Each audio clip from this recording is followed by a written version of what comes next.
In a world where the state owns your life, the shadows own your mind.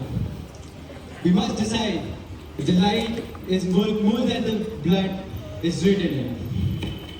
So ladies and gentlemen, before the ink dries out and the room stays cold, Bharatpur House presents to you The Pillowman, directed by NriprajJain.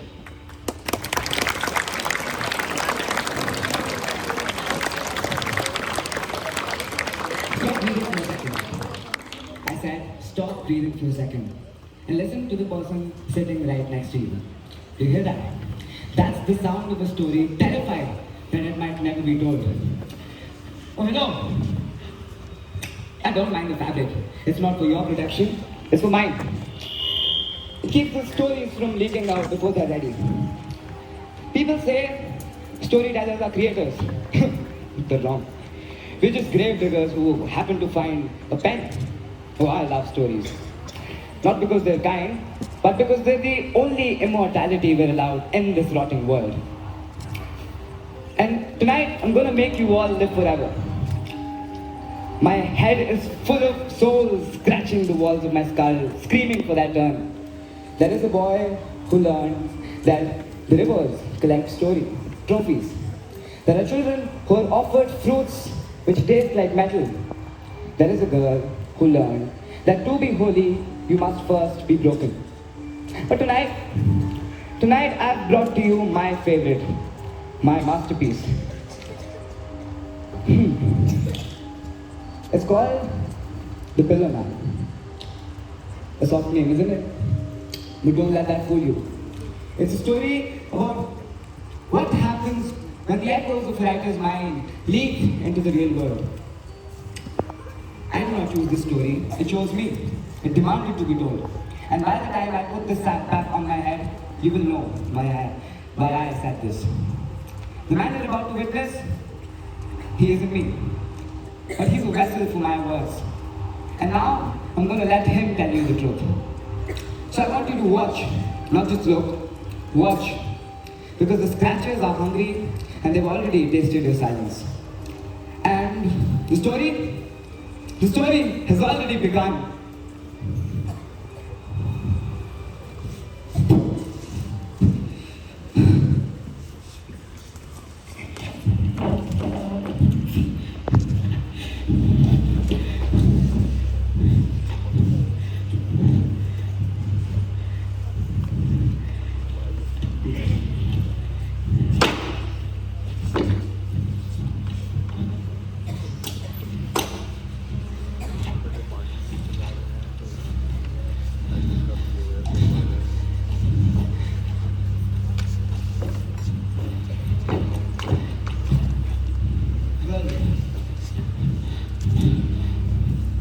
Mr. Katurian, this is Detective Adrian, and I am Detective Topolsky.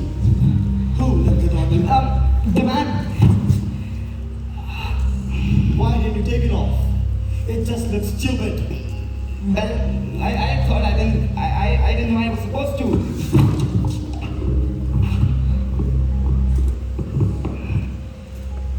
Well, the only thing I want to say is that I have complete respect for you and for the work you do. And I'm glad to help the police in any way I can. Well, that's good to hear. I'm not like some of those people you know. Some of these what? Some of these people who have no respect for the police. I've never been in trouble with the police in my life. Never been in trouble. Until now, you mean? You have a right to be nervous. I assume that it must be linked to I cannot know what to what. A linkage of what? You can think of a reason or not a reason. But think of a single reason we might have brought you here. Papers. You know, some very immensely classified, very, very secret things. Oh, that's one of my stories. So now, you're going to read out immediately? My eyes got the just dancing. Oh, like a peripheral vision? No. Yes, you're right. Like a peripheral vision at the bottom of my eyes. See, like this way, like sideways, like the tail of the town on the river. That's my best story, the tale of the town on the between your stories and you being taken in here. You like stories. That isn't a crime. That's what I thought. That's the whole thing. What's the whole thing, Katurian? You know, a great man once said, the first duty of a storyteller is to tell a story. And I believe in that wholeheartedly. But was it the only duty of a storyteller is to tell a story? Let it be. I cannot remember it. But that's what I do. I write stories. I don't have an axe to grind. I don't have a social notion or anything. I just write.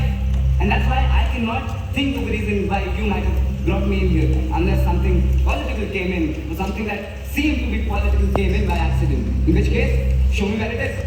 Show me where it is and I'll burn it, you know? Do you know what I mean? I have to fill this form out now. It's a form in case anything bad happens to you in this custody.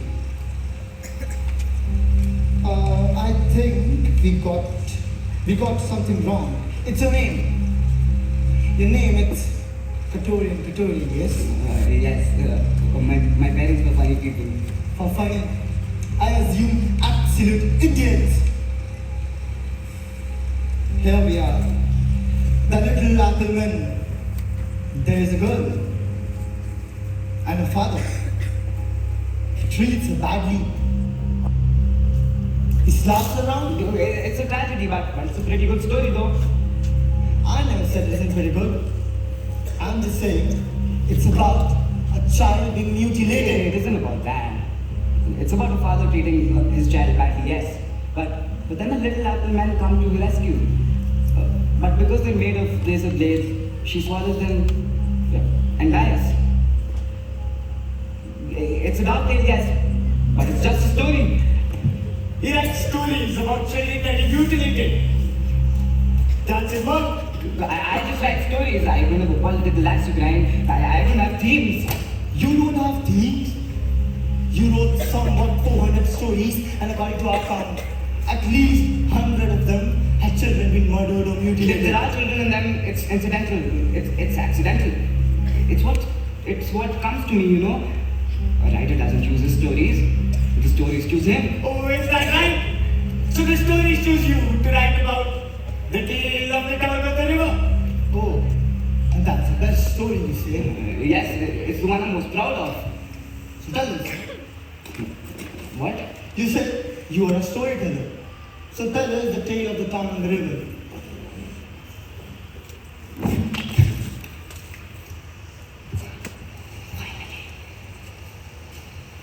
You know, once upon a time, there was a boy who loved to run. He ran by the river every morning faster than the breeze. One day, a man is waiting for him by the bank. The man doesn't say hello, he just stares into the boy's soul. Then he suddenly catches the boy by his ankle and says that you run too much. You should learn to sit and listen to the water. And then he takes a big butcher's knife right out of his belt and hacks off the boy's foot.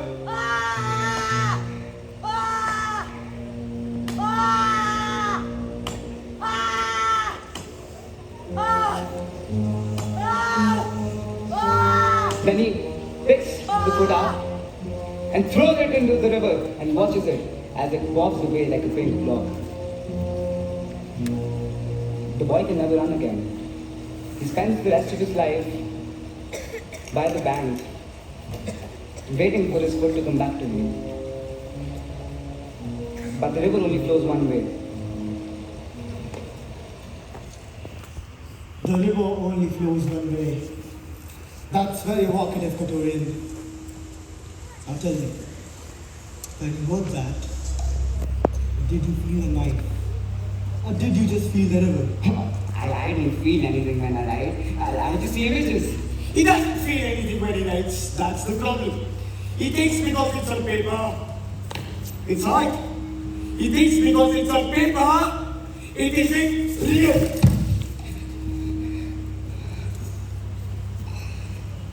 You said you don't write about real things. But look at the facts. 2 weeks ago, a little girl was was found on the heath, razor blades forced down her throat. And that's the first one. Last week, a Jewish boy was found behind the alleyway on the old tannery. His right foot was mutilated. I don't know anything about this. And now, a third child. A little new girl. We haven't found her yet. She's been missing for past 3 days. I have no clue about any of this. We're talking about murder! Real murder!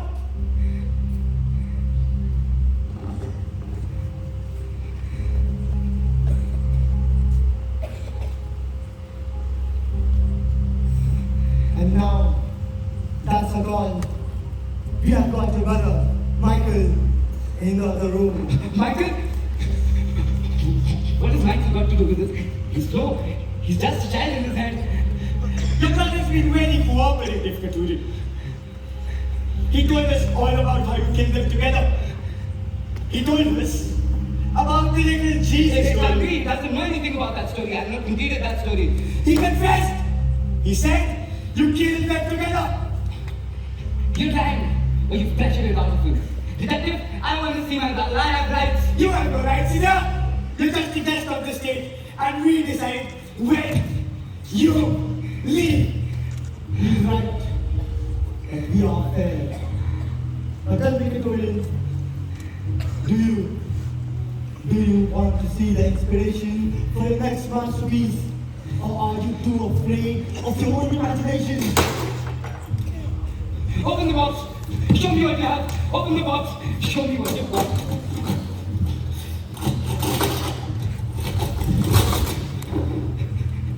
What's that? You take a seat, please. What are they? You know what they are? We found them in your house. No. Your brother's already able to respond, but he's hardly the brains behind this operation. You know how? You know how the boy Tanya died? His right foot hacked off his leg, funnily enough. I just write stories. I don't know anything about this. They make a nice final twist, don't they? Make him swallow him. Where's the mute gun? Where's the mute gun? No, what are you doing? You said make him swallow them. That's how we get that truth. I told you to frighten him. Not to contaminate the only physical evidence we have. Use your brain if you have some. Don't let them be your brains. You're the one being the philosopher. While I do the heavy lifting.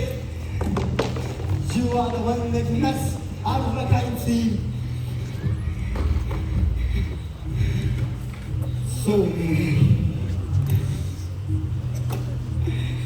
with all the evidence we found in your house, Mr. Katurian, your brother, Michael, he has confessed to everything and we want you to confess too. There's the mute girl. Your brother doesn't seem to spill the bean on this one. Detective, I don't believe my brother said a word to you. You're trying to frame us because you don't like my stories or you don't like people like my brother cluttering up the streets. That's all? Yes! Do what you want, detective, because I am not going to say another word until you let me see my brother. I think I should go and get the electrodes.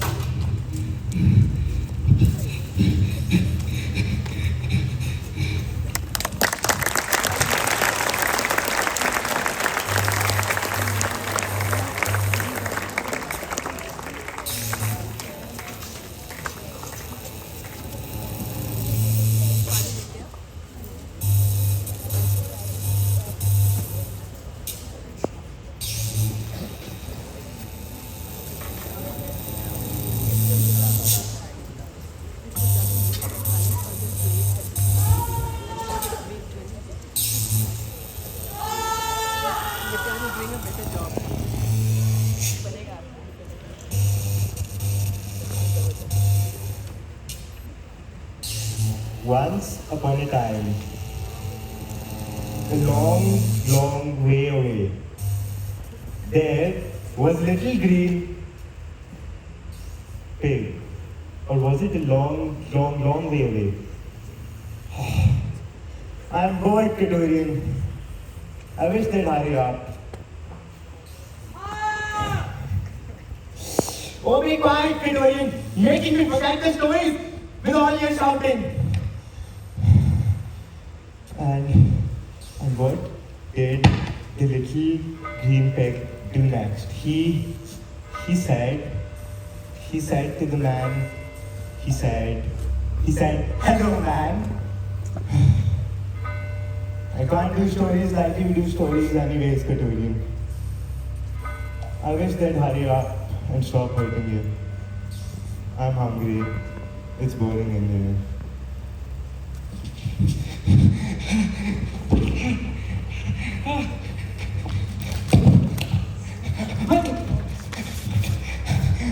Are you okay? Did they touch you, Michael? Did they hurt you? Did they hurt you, Michael? No, they gave me a ham sandwich, but I had to take the lettuce out. I don't like lettuce. It's too crunchy. Yes, it's too crunchy. You're always thinking, Katurian. Your head, it's always clicking. Click, click, click. I'm thinking how we get out of here.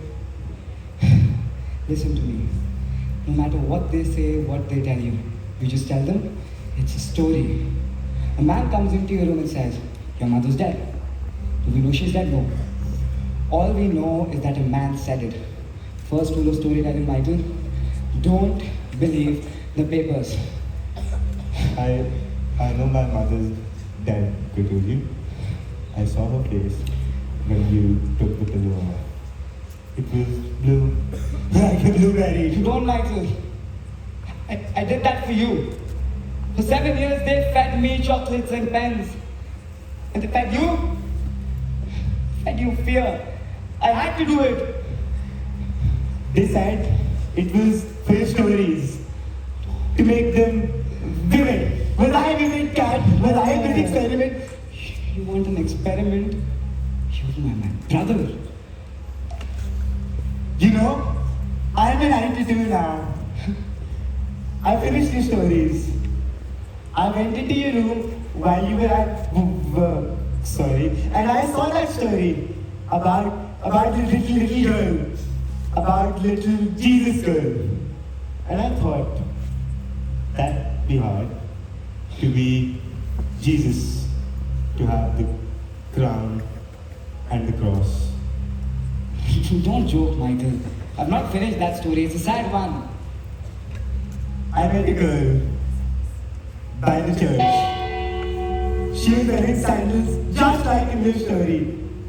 And I asked her, do you want to be like Jesus? And do you know what happened, Kat? Do you know what happened? She said, yes. So, I helped her. What do you mean you helped her? I took the barbed wire from the fence for the crown. It has to be tight, you see. She cried a bit, but Jesus cried too, didn't he? And the cross, it was heavy, Katurian. I had to use the nails from the shed to keep her arms up. Don't joke, Michael. I'm not joking. I did it exactly like you wrote it. And the boy in the alleyway, the razor blades and the apples, that was my favorite. I wanted to see if the final twist was real. And it really was. They really do choke, just like you said. You killed those children because of a piece of paper. You killed them because of a draft. I was making your idea. You told me that stories are the only real things that matter. You said that what we leave behind is more important than being alive. Well, I left it behind. I buried the girl by the church, by the well, yes, the well. And she was still breathing when the dirt went on. But isn't that the happy ending? That she wakes up to find God. Why are you looking at me like that? Why are you looking at me like I'm some kind of a monster? I was the architect. I wrote the instructions. I killed those children with my own pen. Oh, be quiet, Katurian. I'm tired. Tell me the story. Tell me a story. Tell me the story about the pig, about the little green pig. I can't remember it. Tell me the story, and I'll forgive you for looking at me like I'm some kind of a monster. Tell me. The little green pig. Lie down.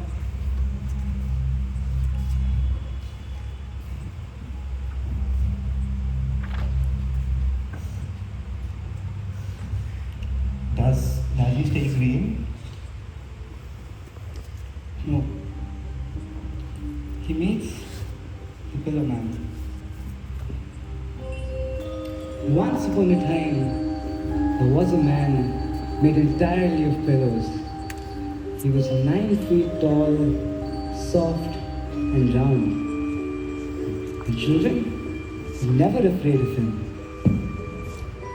The Pillowman. Yes. He would wander around the earth searching for children who would have miserable lives. And he would travel back in time to when they were small and ask them if they'd like to finish it early. And most of them said yes. That's good. That's merciful. For a long time, he thought that it was merciful. But the accumulated weight of all those deaths became his own unbearable burden. So he traveled back in time to when he was a child. And you know what the younger self said? It said yes. So, he's gone? He's gone. Which means all those children are now in rooms with no light. But he's come back for one last time, Michael.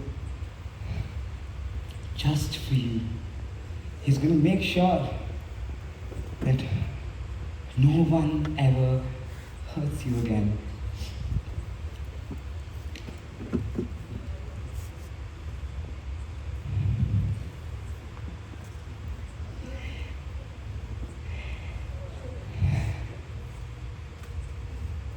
I am the Pillowman, Michael. I'm the Pillowman.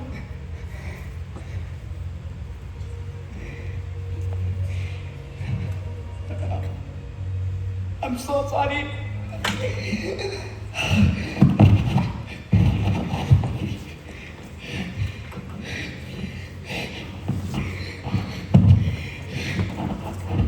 I'm so sorry, Michael.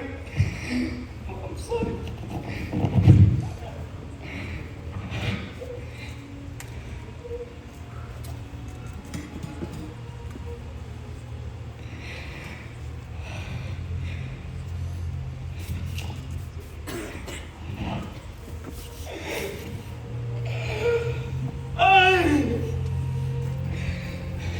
Open the door, detectives!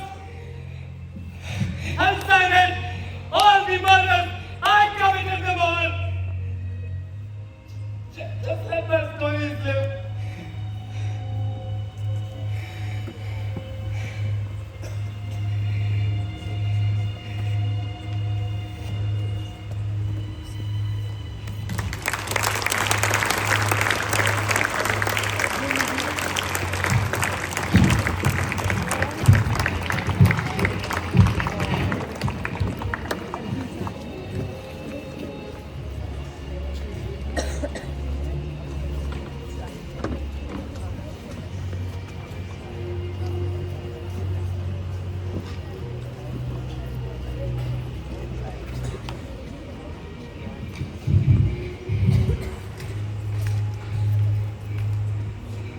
I confess to my part in the killing of a number of children.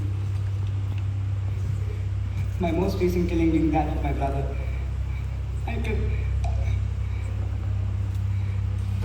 Good work, Ariel. As I held her down, as he fed her, a number of little figures made from apple with raisins inside them. What makes you think we would burn your stories the minute we execute you? Behind the deal, I signed the confession, and you keep my stories intact until 50 years after my death. What makes you think we'll keep our word? Because I think, deep down, you're honorable men. Deep down, I wake up with a hatred of people like you. Sit down, Ariel.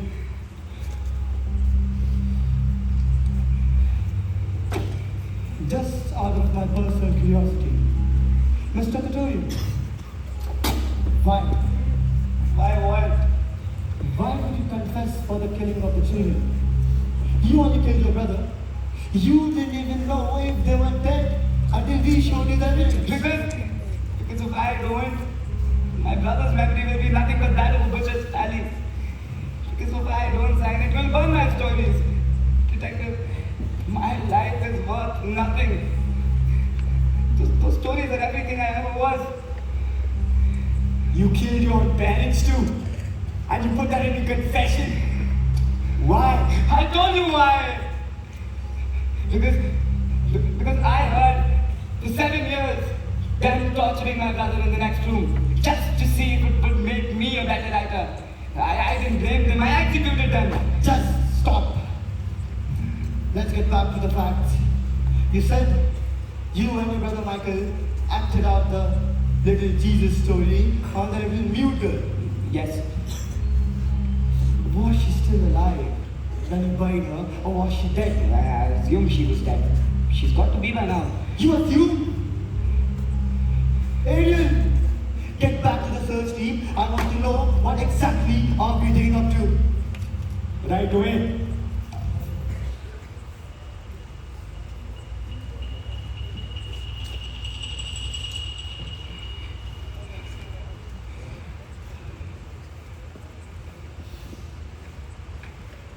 You think you are a genius, don't you? Master of plot twist. But you missed the most important point of all. Your brother, he was thick. We found these papers in his cell. He couldn't keep them together. The green pig and the little Jesus story. He used to mix them up. They were just shapes and colors to him.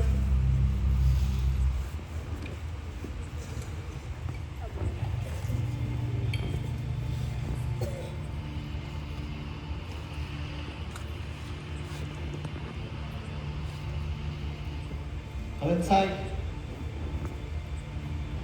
What's that? Call them inside, quickly!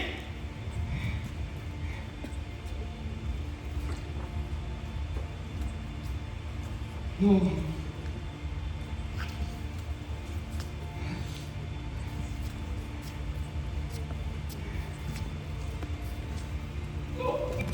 It turns out she was still alive when we found her.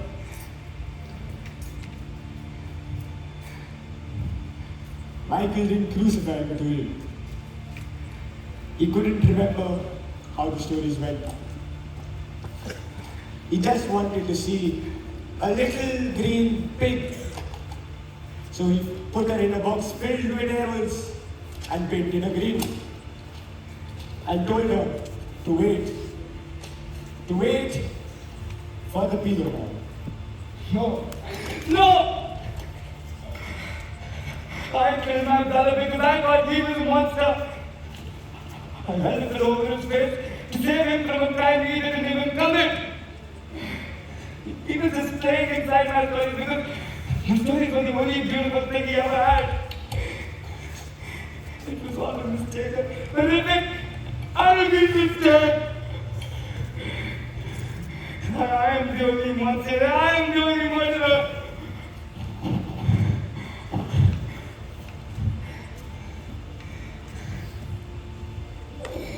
I killed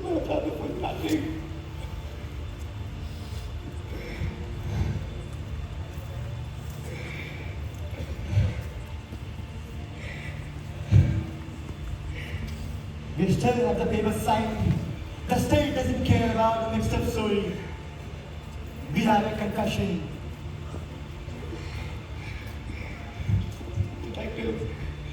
For me, raise me, but let them live. Let them be the proof that life is written down for absolutely nothing.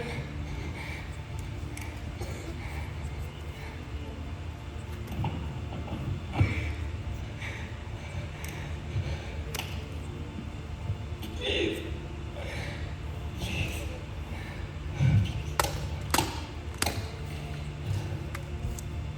Thank you, Director. Don't thank me, Katurian.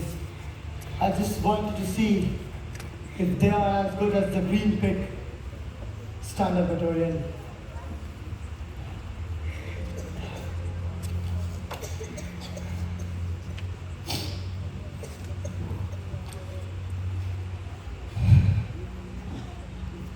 First duty of a storyteller is to tell a story. And I believe in that wholeheartedly. Do it.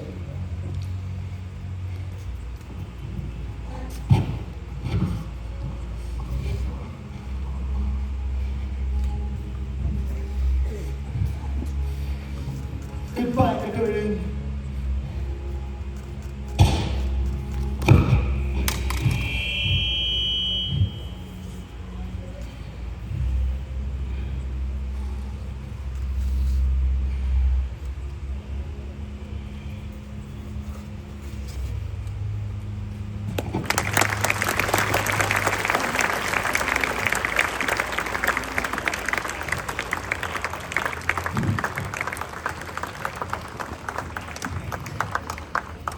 And so it was that the writer died, but the story lived. They sat in the cold box, up on a shelf in a room full of forgotten files. But the world kept turning outside. People kept hurting each other in the same old ways, for the same old reasons.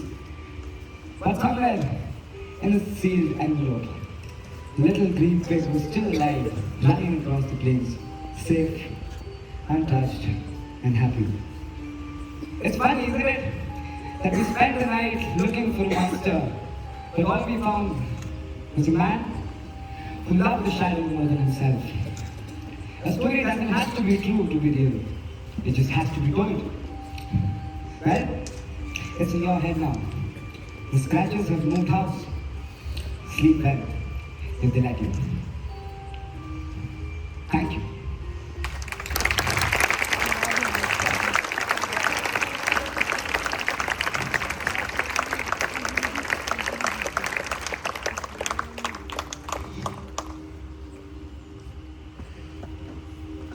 Ladies and gentlemen, the performers.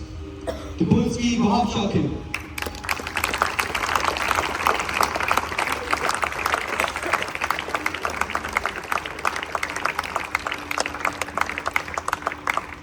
Ariel Grant Khanna.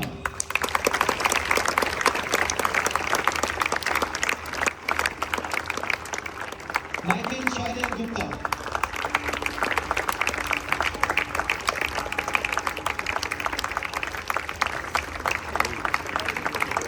Our very own Pillowman, Rashid Soni.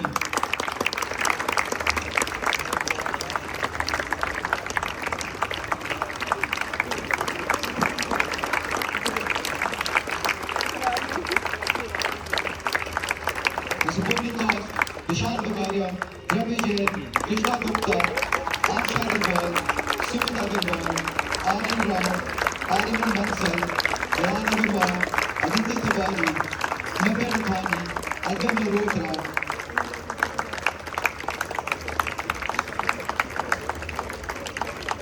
Lights, gruesome and his team.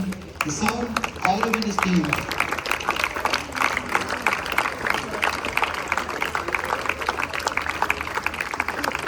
For the props, Shaw and his team. Our production manager, Ziraka Singh Gulala.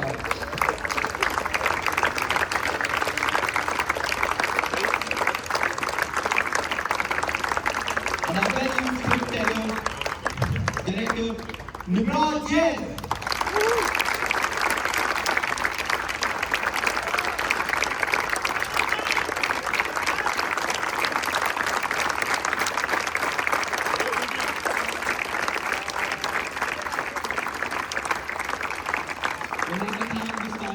Bharatpur staff for making this possible. We may now request our beloved principal, sir, for a photograph. We may now also invite Ms. Tanya and our Bharatpur staff for the photograph.